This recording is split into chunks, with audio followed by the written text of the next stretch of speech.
League interview desk. We're joined here, should be myself, are joined by Kotschski of Mingos, who is the support player, locking in, of course, that Game 1 Recon, followed up by Nautilus and Lulu. Kotschski, thanks for joining us. For having me. It's an honor. Well, I'm going to start off this interview with a quick question. Yeah. The Amumu, when I saw it locked in Game 1, I was immediately assuming jungle. I wanted to see what your guys' thoughts were in draft. When you saw it get locked, were you also thinking immediately jungle, or were you kind of no, it as a support pick? we knew it was most likely support. People have been spamming that crap in whatever dog elo we are in. I don't know. We played a game earlier this week in a different league, and it was like Prio picked again, which I don't really understand. I think the biggest thing is when you play it, because he has the 2 charges of the Q now, you just need to abuse level 1 and just literally just go in. And they played Amumu like he played Karma games, like game 3. I didn't fully understand it. But we weren't too afraid of it, I guess, if that makes sense. But they honestly, with Varus and Amumu, could have just killed Chandler on repeat, and they just decided not to and let us set up freezes. So yeah, the Amumu pick wasn't that big of a surprise to us, and then we just picked it game 3 because Suki just really wanted it. It had nothing to do with taking it away from them. Fair enough. Okay, and kind of, how did the adaptations go from game 1 to game 2 and 3? I mean, it essentially was a slobber knocker of a game 1, right? Back and forth. Elders, Barons being traded into game 2, game 3 mindset where you guys just completely obliterated them. You beat them on all fronts. Was there anything that you guys personally adjusted? Were you guys saying, okay, we want early game junglers, we want heavy prio, or was it just, do you think Degenerate's Exiles drafting was kind of lackluster in those games?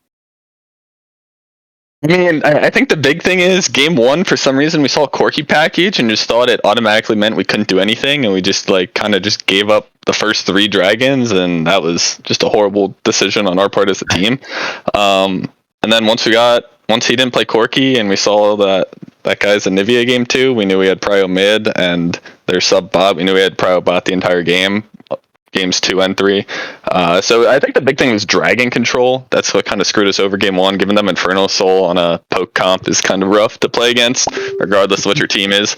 But I don't know. We didn't really calm anything different. We just banned away the Trundle because we discovered that, as you saw by Predator Malphite, their top laner is still learning the video game, I guess. Might need to run through some bots games a little bit more to figure out how the game works. But Trundle's kind of rewarding when you can just right-click towers and tank 2 people, especially with Hullbreaker being added to the game. Is kind of disgusting. Full build Tristana, I think, was doing like 7 damage per autos on him. So it took that away from him, and for some reason the dude thought he could play Gangplank, so he picked Gangplank, and I mean, you saw how that one went. And then game 3, after game 2, we knew it was a wrap. Honestly, we beat ourselves game 1. Which is we're honestly very sad about it, because we have our Make a Mingo Foundation going, where we have a raffle going to get a sub in for game 3, because we're unfortunately having to play block of 3 instead of best of 3 every week. And we had a sub lined up for this week, but since we lost game 1, we sadly couldn't sub them in because we needed to make sure we won, whatever. But so now hopefully next week we might have 2 subs coming in game 3 if we win the first 2. Well, Kotschski, the Jinx seemed to be like the biggest prio pick going into those next 2 games for you guys, and really it felt like you guys were playing heavily around kind of the bottom side, but also just Chandler Clark, who was just kind of front-running on Jinx and just popping off on it. What did you do to kind of set him up for success in both these games? I mean, game 3, picking Lulu with Jinx into Ezreal Karma just enabled Jinx to have a literal free lane. Like, they'll poke a little, we block or negate most of the damage with Lulu and just give Jinx free farm. But honestly, we picked Jinx kind of on accident game 2, because we were all just... I can't say that word, Flustered? sorry.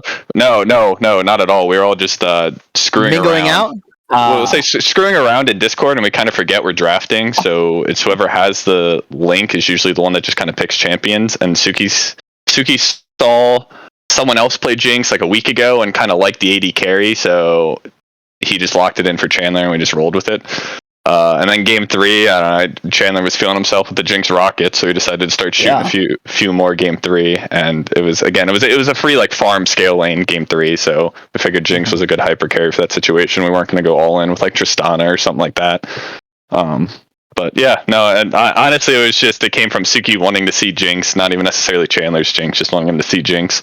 And then the bot lane that they showed first in Game 3 draft. And I kind of want to ask a more, out of game question, right? I mean, you guys' mentality on XLNC, you guys is just how you carry yourselves. I mean, I've been kind of a critic on you guys, throwing away Game 3 and not taking it block of 3 seriously and everything, and that's fine. I mean, do you guys feel that you guys are vying for that second place spot, possibly that top spot against CB Rush? I mean, do you guys care about the buy in XLNC, or is it more like you guys are just in this league to have fun, make your mark, and you're willing to just, if you lose that second spot out, that top 2 bye, it's irrelevant for you guys. You guys are willing to just scrap it out in the playoffs. Like, what is the team's overall mentality when it comes to just like, playing that, like you said, block of 3? You guys have explained your disgust for it and hate for it, but is there any implications on your side? Do you care that you might not get top 2 bye? We don't care at all. The Mingos play off the hinges off the wall. We figure as long as we make playoffs, it doesn't matter. We haven't won a single league we play in, but we know we have the most fun out of any team in the league, and we know we're fan favorites in every league. And honestly, that probably sits better with us than winning whatever small prize pool. But I mean, we play to win in playoffs, but going regular season, especially when you have to play 3 unnecessary games versus like quick 2-0s and stuff like that, for our mental sake, we decide to, we'll say, enjoy Game 3 rather than necessarily care about the standings.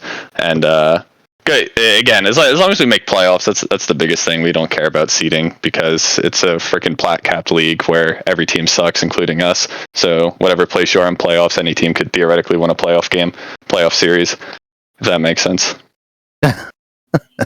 Well, I'll ask you one last question here about your Jinx pickup in that Game 3. Mm-hmm. I feel like too many times, Jinx in the solo lane. Was he like farming for a certain item spike? Was he just trying to shove out ways because no one else was doing it? Or was it just Mingos in their classic style being so far ahead that they just didn't care what happened to the Jinx? Man, he's an needy carry player. All he sees is minions and gold and ways to get resources off the map, and I don't know. I guess he just gets fed up if we don't rotate and give him mid lane to push. So he sees an opportunity because you see how TJ Linear plays. That man just runs around everywhere. So there's free farm somewhere on the map, and Chandler's like the opposite. He wants to capitalize on that. And I mean, when you're hitting Jinx rockets from 3/4 of the way across the map, you might as well go to the far lane, pick up 2 minion waves, shoot a rocket, get a kill, and make the gold more efficient theoretically. But no, we don't even calm that. I mean, most of the times it works like that, where he goes to another lane and then we die in like a 3v5, and then after we're all dead, we realize that Chandler was somewhere else. Or as you saw, he gets like TF ulted, Malphite Predator ulted, and it still takes him like 45 seconds to kill him, and then we get multiple objectives across the map. But it's not a comms thing, it's not a strategy thing, it's we're playing the game like solo queue. Well, fair enough. Chibi? Yeah, one last question from me. Your schedule is looking, if we were to base it off schedule strength, if we were to use all that, your schedule's looking pretty easy up until the last week where you face, I would say, the final bosses, the kings, the bullies of the playground, Rush. The sweat lords of the Sweat Lords, according to you guys. I mean, is that the matchup you're really looking forward to? You guys are like cooking something up special. Like, it's really, I think, the matchup everybody wants to see: Mingos versus CB Rush. Is that a team that you're, I definitely don't think you guys are afraid of them. The confidence you guys ooze, but is that, you guys, that's your eye on the prize? That's who you really want to take down and show that, they can bleed in a sense? I mean, I'm sure if you ask Suki or if you ask TJ, probably even if you ask Chandler and Nick, they're all just going to say it's going to be a 3-0 wash when we play CB. But it's a regular season game. We're probably going to go in. We're not going to plan draft until like 3 minutes before we're in lobby. We're going to just pray that Coach Pizza doesn't decide to be a loser and pick Braum and play something fun. But I don't know. I'm not scared of them, but I also don't care if we lose the regular season series against them, if that makes sense. So I don't even know who we play next week. I don't know what champions are strong on this patch. I played Rakan today for the first time ever with the Mingos, Game 1. We decided to pull it out just because I thought it sounded cool. I thought I had a Rakan skin, which I didn't, which was a mistake on my part. So Man, honestly, this is probably the scarier part of our season is the lower division teams, because if we see that their record is 0-45 going into the games, we might not even plan draft, and we might just like draw straws for who gets to draft, and we've had our friends draft for us in games where we sent them the link and we didn't even see what draft was, and then we just played whatever they drafted for us. So that might be another part of Make a Mingo, is letting our friends pick for us and draft for us, and that might be our downfall in some of these regular season games. Yeah, we also first time to Azir tonight. I didn't even know Nick has ever played Azir, and we've been playing together for close to 2 years now. It looked better than I expected. I'm not gonna lie. I expected it to look like some of that like 0-15 Scion top that we've seen from TJ Lanier. But I think you saw that's our downfall. TJ played decent game 1, came out of lane like even or positive, and we lost the game. So we need to get him back on. Maybe he needs to try that Predator Malphite, but actually just run around the map. But to answer your question, nah, I'm not scared. I just don't care about CV Rush. I don't care about the other teams in this league. I just enjoy playing with my buddies and enjoy having fun. So if we win, we win. If we lose, we're still going to be the Mingos, and we're still going to be fan favorites, and we're cool with that. Kotschski, thank you again for joining us on the desk, and congratulations on taking a victory here in Week 5, even if it didn't come off to that rocky start. But we are excited to see the Mingos on broadcast once again. You guys never seem to disappoint us, and you brought us yet another exciting series. We appreciate it. Thank you, guys. Hopefully next time we're streamed, we're able to bring in a sub or two with the Make a Mingo. Make a Mingo. Hashtag Make a Mingo. We appreciate it. We enjoy you casters. You guys do a good job. But thank you, guys. Thank you for having me. Well, that concludes our Week 5 interview. This has been Shibby. This has been Sulpan. Once again, a shout out to AM Grind. A shout out to Optimize in the back for keeping us looking good, even through all of League of Legends' weird spaghetti spectator bugs that just came out of nowhere this patch. We did our best here on broadcast. We hope you guys enjoyed the show. We'll see you guys next week for more Mid-League.